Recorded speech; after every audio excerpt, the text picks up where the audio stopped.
Shoshilinch. Agar sizda plastik karta bo'lsa, bu xabarni e'tiborsiz qoldirmang. Chunki 22 apreldan boshlab joriy etiladigan yangi tartib sizning kundalik to'lovlaringizga bevosita ta'sir qilishi mumkin. Ayrim holatlarda hatto to'lovlar amalga oshmasligi ehtimoli ham mavjud. Assalomu alaykum, hurmatli tomoshabinlar. Siz Tezkor axborot kanaldasiz. So'nggi kunlarda O'zbekistonda bank kartalari bilan bog'liq muhim o'zgarishlar haqida xabarlar tarqalmoqda. Ushbu xabarlar ko'pchilikni tashvishga solmoqda. Ayniqsa, kartalar ishlamay qoladi degan gaplar jamoatchilik orasida keng muhokamalarga sabab bo'ldi. Xo'sh, aslida nima bo'lyapti? Haqiqatdan ham plastik kartalar ishlamay qoladimi yoki bu noto'g'ri talqinmi? Rasmiy ma'lumotlarga ko'ra, 22 apreldan boshlab bank kartalaridan foydalanish tartibida yangi talab joriy etiladi. Unga ko'ra, kartaga ulangan telefon raqami aynan karta egasining nomida bo'lishi shart. Bu nimani anglatadi? Ya'ni, agar siz kartangizni boshqa bir insonning telefon raqamiga bog'lab qo'ygan bo'lsangiz, tizim bu holatni aniqlashi mumkin.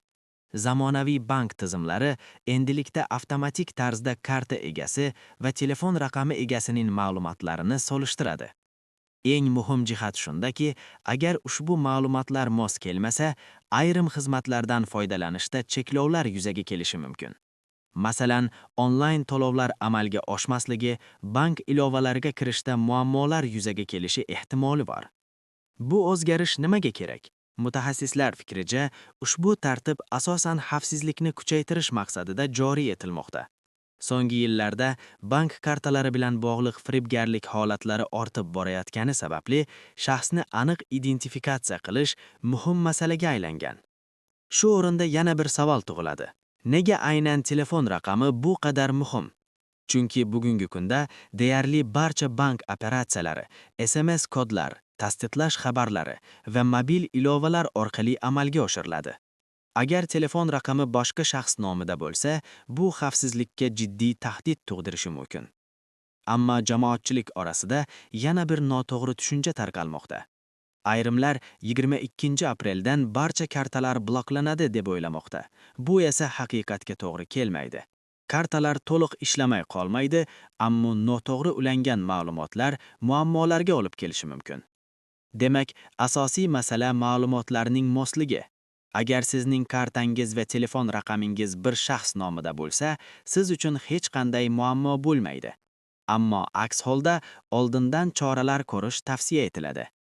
Fuqarolar bu vaziyatda nima qilish kerak? Eng avvalo o'z bank kartangiz qaysi telefon raqamiga ulanganini tekshirib ko'ring.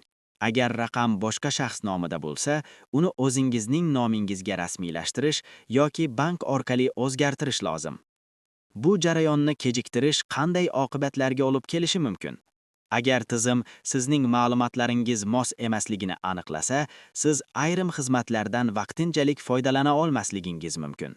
Bu esa kundalik hayotda noqulaylik tug'diradi. Yana bir muhim savol, bu yangi tartib barcha banklarga taalluqlimi? Hozircha mavjud ma'lumotlarga ko'ra, ushbu talab umumiy bank tizimida joriy etilmoqda. Demak, bu masala keng qamrovli bo'lishi mumkin. Bu o'zgarish oddiy fuqarolarga qanday ta'sir qiladi? Bir tomondan bu xavfsizlikni oshiradi. Ikkinchi tomondan esa ayrim fuqarolar uchun qo'shimcha tashkiliy ishlarni talab qiladi. Bu yerda yana bir savol paydo bo'ladi. Nega aynan shunda? Bu savollar ham muhokamada. Shu bilan birga mutaxassislar fuqarolarni vahimaga tushmaslikka chaqirmoqda. Chunki bu o'zgarish to'liq blokirovka emas, balki tartibga solish chorasi hisoblanadi. Bugungi kunda raqamli moliya tizimlari tobora rivojlanib bormoqda. Har bir tranzaksiya, har bir operatsiya nazorat ostida bo'lishi kerak. Aynan shuning uchun ham shaxsni aniq identifikatsiya qilish muhim masala. Kelgusida yana qanday o'zgarishlar bo'lishi mumkin? Balki biometrik tizimlar kengaytiriladi, balki qo'shimcha xavfsizlik bosqichlari joriy etiladi. Bu esa hali oldinda turgan masala. Hurmatli tomoshabinlar, sizning kartangiz qaysi raqamga ulangan? Bu haqda tekshirib ko'rganmisiz? Chunki kichik e'tiborsizlik batta muammoga olib kelishi mumkin. Bugungi xulosa shuki, 22 apreldan boshlab bank kartalarida yangi talab joriy etiladi. Telefon raqami va karta egasi ma'lumotlari mos bo'lishi shart. Aks holda, ayrim xizmatlarda cheklovlar yuzaga kelishi mumkin. Eng muhim va dolzarb yangiliklardan xabardor bo'lib borish uchun tezkor axborot kanalini kuzatishda davom eding. Ushbu videoni yaqinlaringiz bilan ulashing, chunki bu ma'lumot ko'plab fuqarolar uchun muhim ahamiyatga ega.